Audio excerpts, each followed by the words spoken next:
welcome to Arguing with Russell. I'm Julian. And I'm Russell. But today, we're not here to argue. We're here to inform you about what we're going to argue about.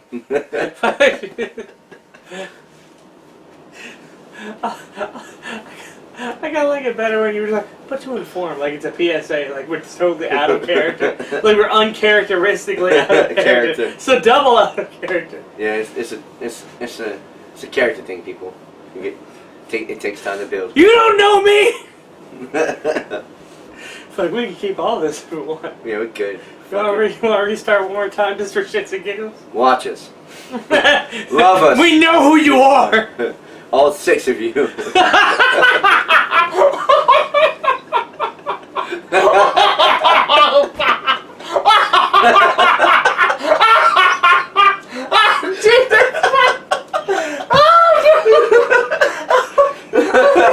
I'm so fucking bitter. Yes. Gold. Yes. Alright, so put my best foot forward here. Basically, we're here to educate people about the history of, I guess, the fictional land of Tamriel. Yes, and you know, the next fight's going to be about the Civil War in Skyrim. It's not the Imperials from one game versus the Stormcloaks from another. It's a complex and extremely fucking nerdy and dorky situation. So we thought we'd give you a little insight.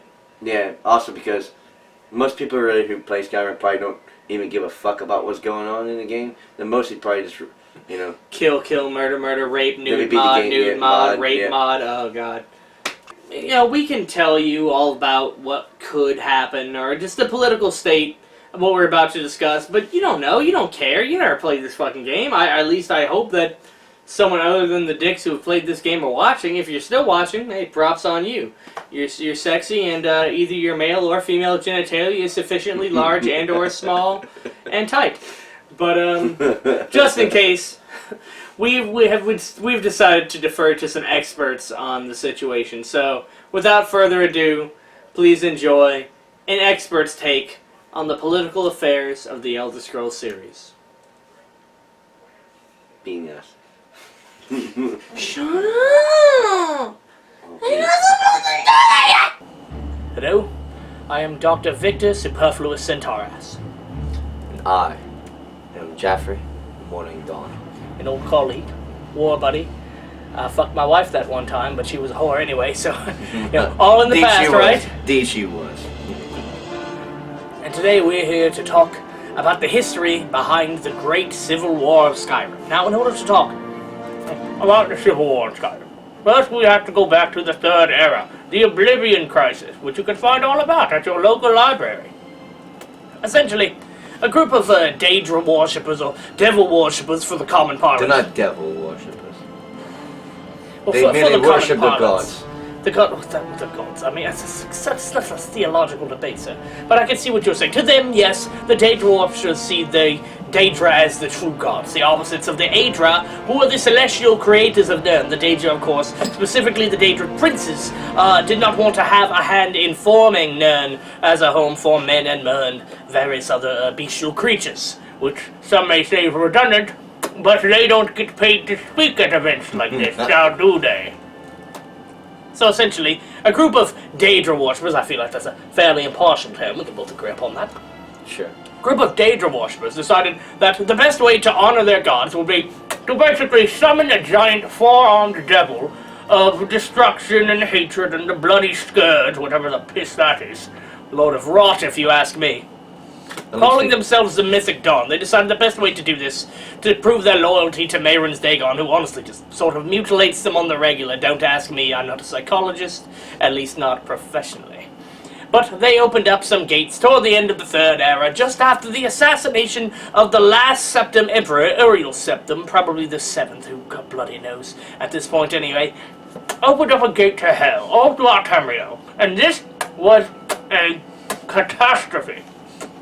Essentially, all of Tamriel, not just Cyrodiil, but Black Marsh, especially Black Marsh. Those you can only hide underwater for so long, right? Put your leathery eggs in your I digress, though. I know it's not a popular opinion these days, at least not in those PC circles. Anywho, these Daedra worshippers, called the Mythic Dawn, opened up several portals to Mehrunes Dagon's plane of oblivion. Basically, hell. I know it's... you're probably going to say it's heaven now. Quite a nice place, actually. I suppose if you're into having your toenails pulled out through your asshole, while they're still attached to your feet. They're very creative, I can say that. Yes. Some would call them patrons of the arts, but those folk, they're not with us anymore. They run in very tight circles, don't they? Oh, very tight, very small, but up and coming. That is, no one can say the Mythic Dawn weren't a good group of go-getters. Oh no. Anywho, they definitely changed ways. These fucks opened up several gates to oblivion all throughout the Empire. It was up to, of course, the hero of Kvatch, as we all know, now commonly referred to in the Fourth Era. Champion of Cyrodiil. Yes, exactly, sir.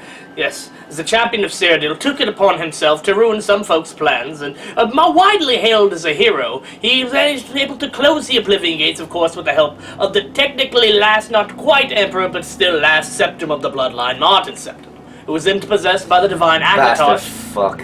Yes, is it... Wait, what? Why did you make me agree to that on air? What's wrong with Martin Septum? Oh, nothing's wrong with him. But if it weren't for the champion Cyrodiil, he'd have just been crawling and pissing back where they found him. Yes, basically, at Wayne and Priory, as it happened to be. See, Uriel Septum, for all the greatness that came with his domain, was the last of the Septum bloodline, of course, and again, I believe it was the 7th, and he was the best one. It would stand to reason, Final Fantasy VII, what have you. But anywho, he was quite a prolific sexual conqueror in his own right. Once he came to power, of course, there were rebellions to be squashed, the usurping of Jagathon, of course, but I'm getting a bit technical now. No, Jagathon tried to usurp him. Anywho, the point is, with no conquest left to make across country and sea. Yes, exactly. He what do they call it? Touring the Nine? Or how does he refer to that? More like whoring the Nine. Ow! Bit blue for this program, but I love it, personally. Also, no one is allowed to know that I associate with you, sir. Outside of this room. Of course not. Anyone who knows. They will be dealt with accordingly, I'm sure. Course. My man and his methods here. My man, hey, wink, wink, nudge, nudge. A bit of palaver, yeah. Yes, anywho. And of course... Basically, it brought the kingdoms in shambles. They all separated after this. Exactly, you're right. I'm getting laid down in all of this. Essentially, opening hell and closing hell does not a successful conquest make. I mean, literally hell opened up. It's hard for me to imagine a more horrid fate for an empire. And it was at this time the death of the Septim dynasty, if you must, I see. The death of the Septim dynasty led the rest of these kingdoms into a period of, well, basically lawlessness. With already demons roaming about, just closing the door, doesn't mean the bloody bastards aren't still walking around in your front yard, kissing boys and putting funny ideas in your son's head, sending him to these public schools where they teach him that oral sex with other men is okay. I'm sorry, I get off topic. Anywho. The kingdoms were in shambles, starting first and foremost with Black Marsh, to the southeast of the Tamriel border. There, these Argonians, or as they're commonly referred to in the Fourth Era, filthy, godless reptiles, managed to close the gates on their own without the aid of the hero of Kvatch. However, it was at great cost to their own people, and I say cost because they are a bunch of thieving lizard folk. The point is, filthy reptiles not too happy with the Empire at this point. And the Empire, with no Emperor, also lost some of their support from Skyrim, who are always, and as we will find out later in this discussion... They tend to go their own way. Yes, a bit of an unruly, fur-wearing fox. They're taller than everybody. They are. So that their egos are. One wonders why they haven't invented basketball yet. Looking at you, Hammerfell, for no particular reason. Anywho, Skyrim, while still loyal to the Empire on paper, honestly, Skyrim's so darn vast, I'm surprised they didn't notice if any Oblivion Gates opened at all. They're probably too busy drinking their mead and fucking their cousins. But we'll get to the Stormcloaks later. Essentially, I tell you what happened was, Black Marsh is no longer the picture, and they're no longer in a good economic state to help with the revitalization. The real crime here is what of Morrowind, though. Oh, Morrowind. I had a fucking volcano blow up in their face. There's no way to put that bad of those damn filthy Argonians, but this poor Dark Elves. Oh, also, any Dark Elves wishing to representing uphail the new dawn. Feel free to join. Oh, that's cryptic. But yes, of course. Now they worship Berserker, as I understand it. But yes, essentially, the Dark Elves made out quite well with their border from Skyrim, of course. They had a steady source of non-mages and just big, tall, axe-wielding cousin fucking bastards. Pretty much to all, run in there pretty and much, just bash their heads in, yes. And pretty much all these other countries had to take home the refugees of pretty much a bunch of people who could no longer live in their home. Because a giant fucking volcano blew up in their face. Right after hell opened up anyway, so... Yes, right. And who got the short end of the stick? Who misses Oblivion, eh? Big picture of Mayrune's Dagon on the billboards. Miss me yet? Yep. With 4 arms shrugging. It could have been better with me. I'd have ate the volcano. It's quite a controversial, again, a controversial political statement, but that is one of the one kind things someone could say for the Mythic Dawn. Anywho, the eruption of Red. Now, meanwhile, and elsewhere, where cat people who also live in sand, so it's really easy to just poop in the yard and cover it up with their bare feet. They fed all right. I mean, as well as anyone else could with bunch of gaping pack hell runners they are. I tell you. They do actually. The curious thing about the cat people, they run drugs primarily as their main source of income outside of elsewhere, known as skooma. It's basically crack mixed with water, and it's become quite popular in the territories. Oh yes, I do fancy me a skooma every once in a while on a couple. Oh, hey, who doesn't? Oh yeah, after this, right? But no, right. Yeah. Well, of course, no one ever will. Especially, in fact, we should probably edit this part out later. Of course we will. My wife currently thinks that I'm out with the girls at school. I just drop them off at the mall. They don't. Anywho, third the wife's moons. the charm, though, huh? Yeah. Third wife's the charm. I suppose so. Wait, did you fuck my second wife? Not yet. Fair enough. Anywho, they were mostly affected by the disappearance of the moons, which they used to mark their trade caravans because, like I said, they deal primarily in crack water. So, of course, they want to keep a low profile, but when the moons disappeared shortly after the end of the Oblivion Crisis, the Thalmor, who have now risen to prominence in Somerset Isles, but we'll get to them, took credit for the restoration of the moons. Now, no one can quite say how they did it. They can't quite say how they did it. But the point is, cat people, the second country to the north of the Somerset Isles, out of the picture. They love those bloody bastards down south. And you, High Rock, who gives a shit what happens to them? They're a bunch of Bretons. What is a Breton? They're basically like a half-man, half-elf, fat baby thing. I don't even like them. Well, their only magical gift is restoration. Drink a bloody potion! Unless you can shoot fire from your eyes, I have no interest in your so-called restorative arts. And finally, in Hammerfell, after the Oblivion Crisis, they erupted into a dual-fold civil war, which between the Crowns and the Forebearers, 2 factions which I'm not even going to get into here. That's a story for another movie. Of course. Not this one. Yes. It'll have an all-black cast. For obvious reasons. Of course. Yes.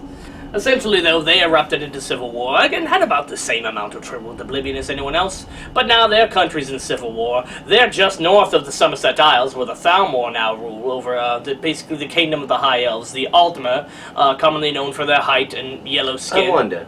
Yes. Do you think those damn elves blamed humans for the Oblivion? Is that probably. That's why they really turn against the Mentalis? But blame humans for bloody everything, don't they? Well, yeah, they do. And grain shortages, the sun rising in the fucking morning. God bloody elves. Again, not a popular opinion, but hey, I'm here to speak the history team, folks. Not to judge it or... We judged. Yes. And, And this is when you... and that's what Skyrim's all about, judging. Those damn... bloody high dirty yellows. Yeah, high yellows. I do miss me some high yellows. Because they're high elves and they're yellow. But, of course, don't tell this joke to any Red God friends, you know. I don't believe they'd laugh. No. So, essentially, at the end of the Oblivion Crises, the Thalmor were the main saviors of the Somerset Isles. They have powerful magics, of course. They are a load of anti-human bigots. So, as a result, they rise to power and become the new Aldmeri Dominion. Aldmeri Dominion, a ruling party of the Somerset Isles, separate from the Empire that hasn't been seen since the days of Tiber's Septim, who is now the god or the divine Talos. Who, it's no longer. It's only 8 apparently now. Is it? But don't tell that to Offer Stormcloak. He might shot you to death. God, he does do that quite often. Now, as the Aldemari Dominion has now risen again, and they have the largest army because they fared surprisingly well against the forces of Oblivion, they declared themselves an independent nation of the Empire, and they made this declaration by wheeling a giant cart full of severed blades' heads, the guardians of the Emperor, or at least the former Emperor, right, just as the new Emperor, Titus Mede II, has been elected. These gutless yellow bastards wheeled in just a whole bloody cart full of blade heads and said, "Hey, what you gonna do, faggot?" And so, of course, war began.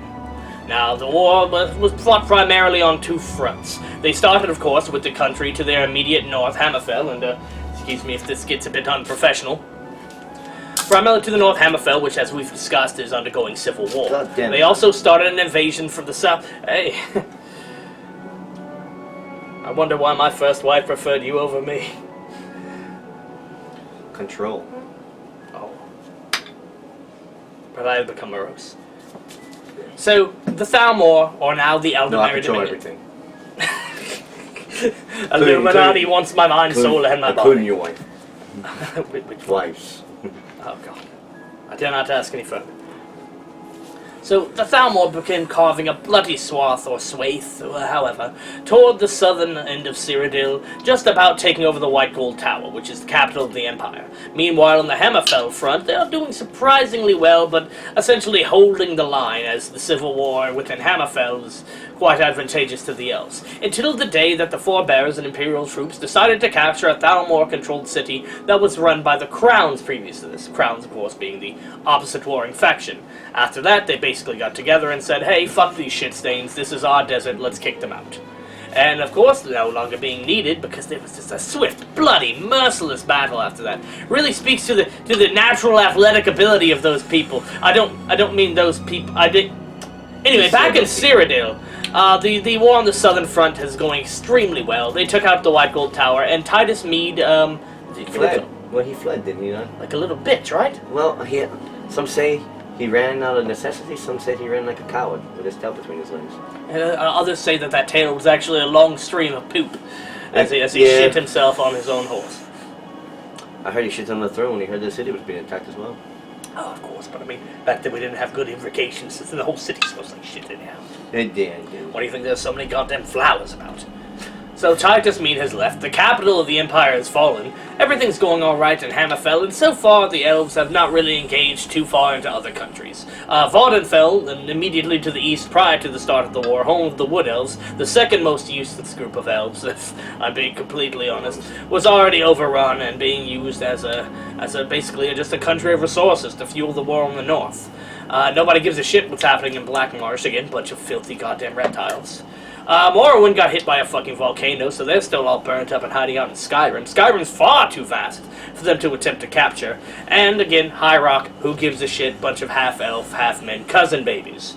Anywho, now with Hammerfell in control, the Empire sweeps in from the west with all of their cavalry. Titus Mede finds his balls somewhere on the road, loops in from the east, and a massive, just the most massive force that you've ever seen coming in from the north, just of Nords. Their tri-pronged assault, they take the Imperial City. We're beating back the elves. They're only in one country now. They're in your core country. You have armies on each side, poised to strike. And what does the Empire do? Titus Mede, who just got finished wiping his ass from shitting himself on his own horse, running away the last time, decides to sign what would become the final treaty of the war, the White Gold Concordance. Now, Russell, I believe that you're somewhat of an expert on the White Gold Concordance, yes?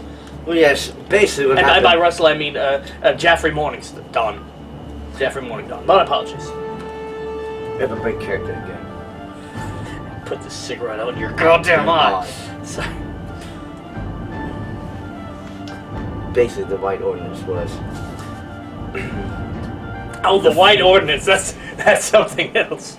That's something else completely. Again, apologies to any Red Gods who may be feeling. Basically, the treaty entailed that the fall of Talos from the 9 gods would go return to the 8. That no man could ever become a god. Right. To do so, of course, would be an insult to the Aldemari of the Thalmor's primary belief that elves are inherently superior to men. Oh, and half of Hammerfell goes to those damn elves, too. Oh, right. You know, well, Hammerfell, remind me again. Was that the only country that did anything at all well in the war? I think so. They're the only ones that didn't run with the tail between their legs. I mean, No one was brave enough to go venture to the north. I mean, they merely just had to beg the Nords to come down and help. Hammerfell was in the middle of a war, and they still managed to say, "Fuck you, elves." And that also solved their war problem. Well, yeah. They went from 2 wars to no wars very quickly. Yeah. And then, of course, immediately to war again, as Hammerfell did not take kindly to the secession of half their country to the bloody... A fairly large country, I must say. Very large. I mean, mostly desert, but have you Yeah, ever fuck. seen these Red Guard women, though? Yeah. Oh my god. Got a bit of desert fever, if I say so myself. Oh, yes. This will never make it onto YouTube. I got my suntan lotion.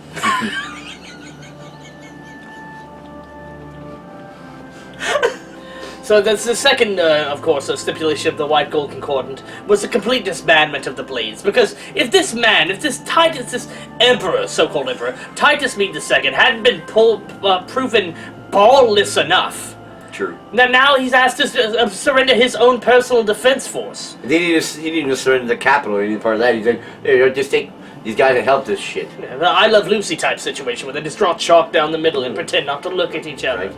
Pass messages between friends. It's almost as if Hammerfell just went to divorce with somebody. The Empire wanted me to tell you that they don't like... Yes, of course, that's bloody ridiculous. So, of course, he agreed to the disbandment of the Blades. Now, some might say that it was less a move of just a complete cowardice and more that the Blades are essentially a spy organization. Oh yes, we're going to get rid of all of our spies, certainly. Why would we ever hide anything like that? Fat lot of good it did them. All but maybe 3, 4, 5 of the Blades were exiled to Skyrim, the rest died. And of course the last and most important to the current story, with the Skyrim Civil War and all, was the outlaw of the worship of Talos, Oh, yeah. formerly Tiber Septim, the original enemy of the original Aldemari Dominion. And the Empire caved to all 3 of these demands. Now, ask me out of curiosity. What did the Stormcloak... I'm sorry, not the Stormcloaks. What did the Thalmor have to agree to in the White Gold Concordant? What did they agree? A fat dick. Nothing. Well, that's why I asked, what did they agree to? Yeah, fuck all, really. Just, please stop killing us. We'll do anything you say, up to 3. Not to me. Bastards. Now, of course, some might say, well, you know... I want they to know have who the negotiator was for that. I'd like to get him on my side. I wanted me to reach around as he did for that. Jesus Christ.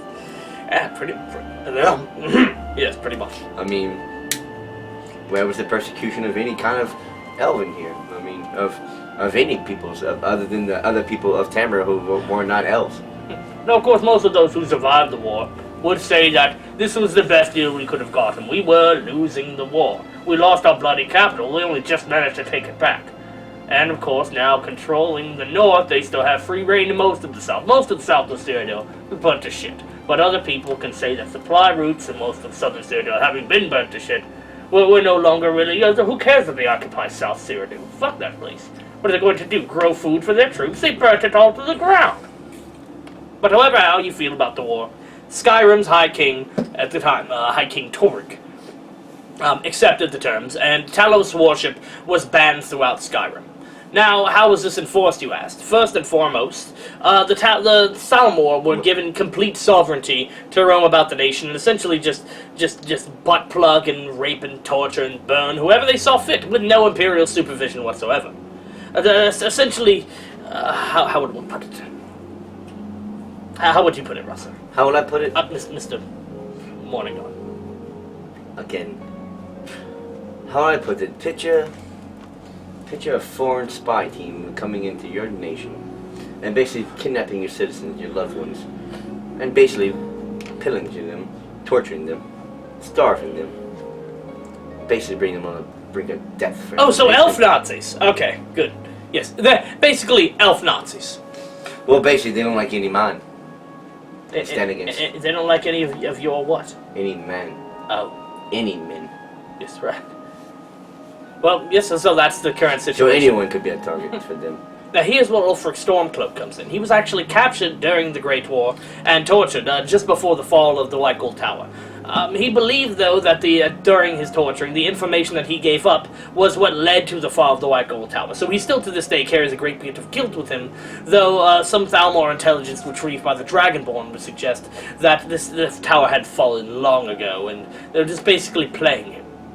So he's upset. he can't worship Talos anymore. So he comes back from the war to find out that his father, the Jarl of Windhelm, is dead. He's probably died of grief. Or whatever the fuck, I don't know. Whatever people die of from Skyrim. There's a whole list of things. There's giant spiders. Spiders, fuck me. Yetis. Need some more of my medicine. Oh, dragons. Became a thing. Fucking dragons, yeah, who knows? So now he's assumed he's supposed to come back from the war after all this torturing and essentially resume control of Windhelm, one of the major cities in Skyrim. Now during this time, a bunch of filthy goddamn Britons in the west, known as the Forsworn, has started to attack Markarth, the westmost city in Skyrim. Ulfric rounds up his troops because he basically hates anyone who even looks like an elf at this point, let's just be honest. True. Excuse me. And rides out to stop the Forsworn. Now the Empire, of course, because at this point Skyrim is still part of the Empire, is around making sure everyone's not worshipping Talos, trying to calm the Thalmor down and basically saying, oh look, yes, no, we're doing exactly what you say. Yeah, but, don't pay no attention to the man behind the curtain. Take all the statues, take all the statues you want. Right? Exactly. So he goes over. Imperials cannot wipe out the Forsworn. Ulfric does it in a bloody jiffy. Now this, interestingly enough, is the first time he used the voice, more commonly associated with the Dragonborn now, and just shouted the Forsworn all to big piles of liquid shit. They retreated back up into their mountains. Essentially, yes. And so all the silver flow returned to Skyrim and the Empire, and part of his terms for keeping these bastards out was he would make a stationary army just to guard Markarth from the Forsworn, and in return, Markarth would reject the Empire's ban of Talos. And of course, Markarth wanted this very, very much, as most Nords in Skyrim do. Excellent. Yes. But what happens as soon as the Empire finds out? Markarth reverses its deal, and the Empire, who couldn't defeat the Thalmor in the first place, drive Ulfric by force back to his own lands. At this point, Ulfric's had fucking enough. He goes up to the High King Torrig, and some would say immediately just shouted him into a similar-looking pile of liquid shit. Yeah, the Forsworn were. Calls him an Imperial puppet, calls him a fanny, all sorts of nasty things. And of course, a Thalmor sympathizer. That as well. Said that he's been bribed, and of course there is lots of evidence to show. Yes, of course, bought. That's a much more apt word. Bought by these chests of Imperial gold. Yes, that all the Jarls incidentally received, even the ones who now support Ulfric in his quest to retake Skyrim and restore the worship of Talos, or so he would say. Now, Torrig, all accounts say, accepted the duel, and that's when people say that, and it's where accounts... Splitting hairs here, really. I mean, honestly. Yeah. No one knows here, say, whether the man was turned to a pile of puddle shit, or they fought in a manly duel, like an ancient Nord way. Of course, High King Torrig's former High King, now liquid pile of shit. High King Torrig, Ulfric's wife. High King Torrig's wife, Jarl Elsif, now the new Jarl of Solitude, with all of the Imperial backing, says that Ulfric just walked in and shouted him away. Now, most other Jarls or people who witnessed the duel say that he was shouted, but that it was a proof of Nord power over basically Imperial bluster. And that his sword was actually to pierce his heart. He was already dead. Yes. Either way, he's dead, war has started, and Ulfric has made it his personal mission to retake Skyrim. So let's look at this from a twofold perspective. One would say that Ulfric's a power-hungry, racist, angry piece of shit who just really is using Talos as a rallying cry to, make his bad boo-boos from the war go away by conquering his own country. And others would say that the Empire, time and time again, fled their own capital when it was being sacked, surrendered one of their other countries that won against the Thalmor despite being in a civil war, and it's a Thalmor puppet state, run by a faggot. Other makes it, well, if the Thalmor are controlling what the Imperials are doing, deep within them, and basically strategically placing them there. Just a big, tall, high elf with makeup over the yellow skin. Hello, guys! Basically, what would be more better? You have the Stormcloaks and the Imperials going on now, because now you have war within Skyrim. So you have Stormcloak, you have Nord on Nord battles. Then you have Nord on those damn dirty little serial fucks. the Imperial squad as well. No one ever said this was going to be an unbiased accounting of history. And then you had the Dalmo, who have been given sovereignty in a country that's not even theirs to do what they wish. So what better distraction do they have? It sounds like a perfect plan to me. If you have the Dalmo strategically have one. That is why some initially suspected conspiracy when Ulfric was actually shortly captured at a Darkwater crossing at the beginning stages of the war and was about to be executed with the Thalmor present when all of a sudden the first dragon, in fuck knows how long, it's a lot older than I've studied, personally. I think it was 400 years, I think. Was it 400? I couldn't even tell you. I thought it was 400 since the last dragon had appeared. If I'm being completely honest, I have no earthly idea. No earthly idea. I have to do research. But some again, research picked up by the Dragonborn suggests that, yes, the dragons are independent of the Thalmor. However, no one can argue that the Thalmor wants the Civil War to go on for as long as possible. After all, what started the initial Great War?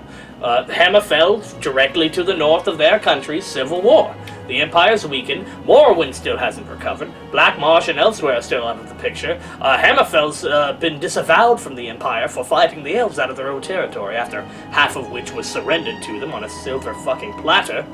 And again, no one gives a fuck about High Rock. Wardenfell's still under the control of Somerset Isles, so essentially Skyrim is the last able and willing country, because again, fuck High Rock, ready to stand with the Empire when the elves should strike again. And the elves have since started referring to this as the First Great War, an ominous sign. Yes, there could be the second. Even the third. If the elves have their way, yes. We'd all be dead. Well, except me. I'm kind of a big deal. I'm merely playing the shadows among Tamriel. Indeed, indeed. And sometimes out of Tamriel. To outer realms where men have fear to tread. But those are just the stories I heard. So, is that lunch? I'm not wearing a lunch. I am, however, wearing my party shorts! Let's do this! Why are you wearing shorts? I'm used to cooler climates. Cooler climates? Yes. Well, yeah, you seem to be the devil. I would imagine that you're closer to hotter climates, Mr. Morningdog. Well, one could say. One could say I was born of oblivion. I say your mother was a whore. And fuck you. You fucked my possibly 3 wives. You're an asshole. Say what I goddamn well, please. They're all but spies. God, I'm gonna feel those 3 fucking cigarettes. They're all but spies. You had your spies fuck my wives too? No. Jackhole? Your wives were my spies. Oh, fuck. How do you think I've kept such tabs on you?